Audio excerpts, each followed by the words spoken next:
Alors bonjour à tous, bonjour tous ceux qui me suivent sur cette chaîne dédiée entièrement au domaine des mines. Aujourd'hui, nous allons parler d'un thème qui est très utilisé en matière de géologie minière.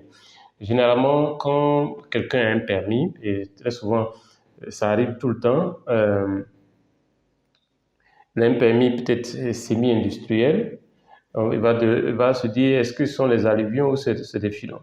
Donc, ce thème-là revient tellement en matière de géologie minière que dans cette vidéo, je voudrais donner quelques informations sur la notion de filon.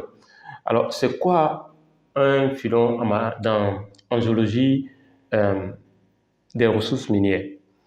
Alors, le thème filon, ce que vous devez retenir, c'est que le thème filon lui-même n'est pas un thème qui est spécifique au domaine disons, des ressources minérales. On va trouver ce thème-là dans d'autres cas. Mais ce que vous devez noter, c'est que le mot filon désigne une ouverture, donc une fracture, si vous voulez, une faille ou une fissure. Et le plus souvent, cette fissure-là va se présenter de manière soit complètement verticale ou va être très, très inclinée. Donc, déjà notez que le filon, c'est une ouverture, c'est une fracture, c'est une faille qui peut se présenter de façon verticale ou il peut être très incliné. Et cette fracture ou cette ouverture ou cette faille va être colmatée soit par exemple par une roche magmatique ou bien par, disons, des minéraux hydrothermaux.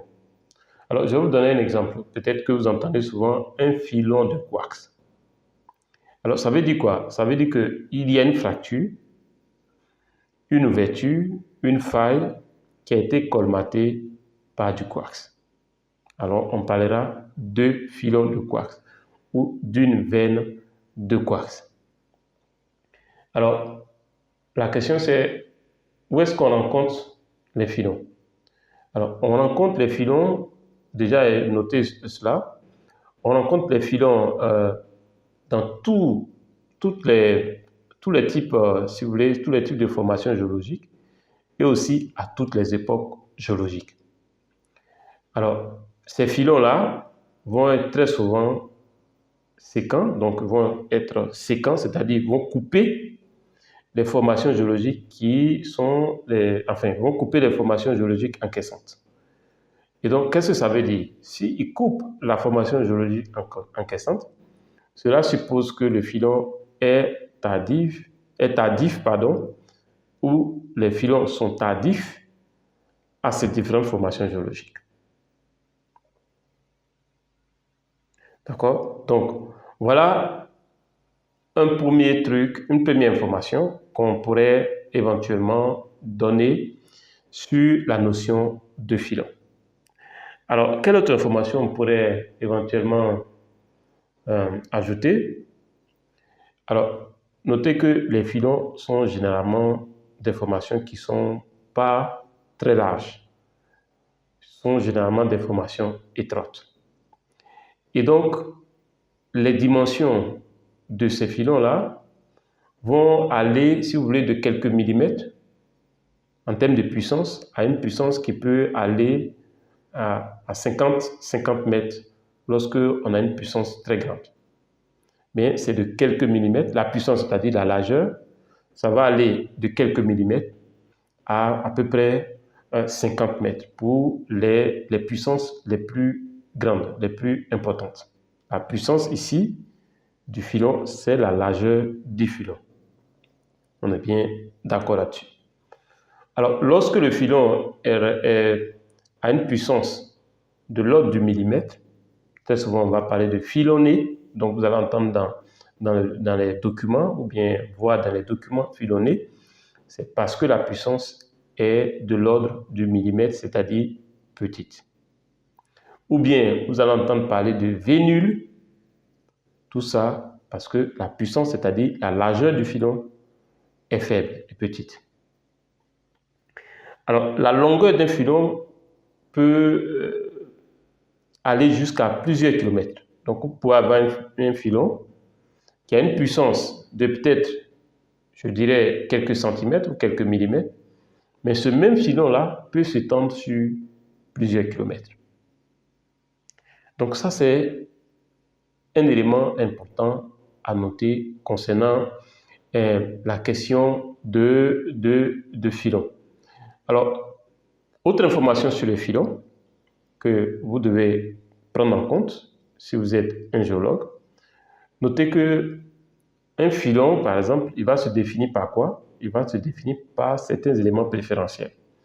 Le premier élément qui va définir un filon, c'est sa direction. Premier élément. Le deuxième élément, c'est son pendage.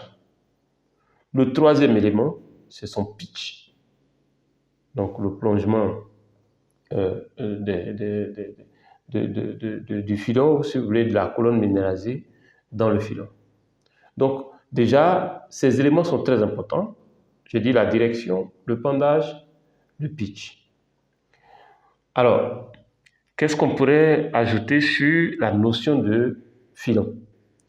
Alors, quand on parle si vous voulez, en géologie structurale, la notion de filon, ou bien l'étude de filon, va être intégrée entièrement dans la géologie structurale.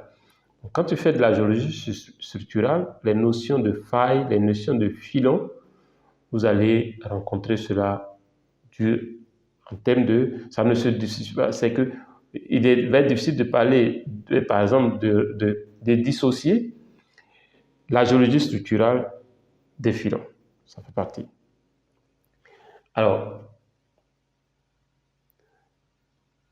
en termes de morphologie, comment se présente la morphologie des filons? Le filon, en termes de morphologie, leur forme, ou si vous voulez, la morphologie des filons va, disons, présenter quelques différences en fonction de la profondeur. Donc, on peut avoir des zones de rupture dans un domaine cassant, d'accord, à des zones de déformation ductile.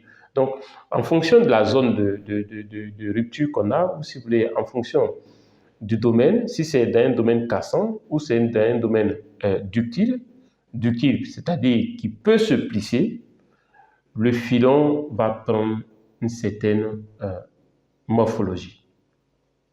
Alors, donc, le quartz, par exemple, va devenir ductile vers à peu près une quinzaine de kilomètres de profondeur et à une température qui va osciller autour de 400 degrés Celsius en présence de l'eau. Donc, lorsque le filon, comme je l'ai dit, si on est dans un domaine ductile ou dans un domaine cassant, donc le domaine ductile, c'est-à-dire une roche est ductile lorsqu'elle a une tendance à se plisser. Une roche est cassante, donc par exemple le quartz a une tendance cassante et non une tendance ductile. Alors, donc, la ductilité du filon va s'observer autour d'une quinzaine de kilomètres en profondeur, donc dans le sous-sol, une quinzaine de kilomètres, et bien entendu à une température d'autour de 400 degrés Celsius en présence de l'eau. Alors, donc, toujours au niveau des filons, on va finir sur ce point dans cette petite vidéo consacrée aux filons, c'est que ce qu'on appelle les shear zones, c'est-à-dire les zones de, comment on va dire ça en français, shear zone en français, shear zone, les zones de cisaillement. Vous voyez? Alors, ce qu'on appelle zone de cisaillement, en anglais, on va dire shear zone, ces zones-là portent en fait la minéralisation qui va se retrouver au niveau du filon. Donc, les zones de cisaillement vont être, si vous voulez, un marqueur qui va déjà nous donner une idée en termes de minéralisation, par exemple, aurifère dans les filons. Donc, cette minéralisation-là, qui est marquée par le cisaillement, donc la zone de cisaillement, qui va contribuer à la minéralisation en cet endroit, non seulement va se passer en profondeur, mais un marqueur pourrait être, par exemple, du point de vue de la structurale, le cisaillement. Et donc, voilà quelques éléments que je voulais donner, quelques éléments d'information que je voulais donner en ce qui concerne les filons. Un dernier point, c'est que lorsqu'on passe de la zone cassante, disons de la nature cassante à la nature ductile, la porosité, par exemple, la porosité des failles qui portent les filons va se modifier. Donc, d'une zone, disons, de la nature cassante, donc de la morphologie cassante à la morphologie ductile, la porosité du filon en profondeur va nécessairement se modifier. Donc, ça va se modifier depuis les structures secondaires de la zone de cisaillement, donc ce qu'on va appeler comment on va dire ça, si ma mémoire est bonne, les cataclasites, d'accord? Donc les cataclasites, à des zones de tubes qui vont être allongées, donc des zones de linéation ou d'étirement, qui vont être marquées, qui vont marquer ce qu'on appelle les myélonites. Les myélonites, c'est une zone où il y a une sorte d'étirement. Donc, il y a, si vous voulez, la déformation est telle que il y a un étirement qui va se faire au niveau de cette zone. On parle de myélonite, une structure myélonitique ou de myélonitisation. Donc, les structures myélonitiques, vous allez le voir lorsque la déformation entraîne un étirement, par exemple, des minéraux. Alors, si cette vidéo vous a plu, faites-moi un gros like, partagez au maximum, commentez et on se dit à la prochaine vidéo.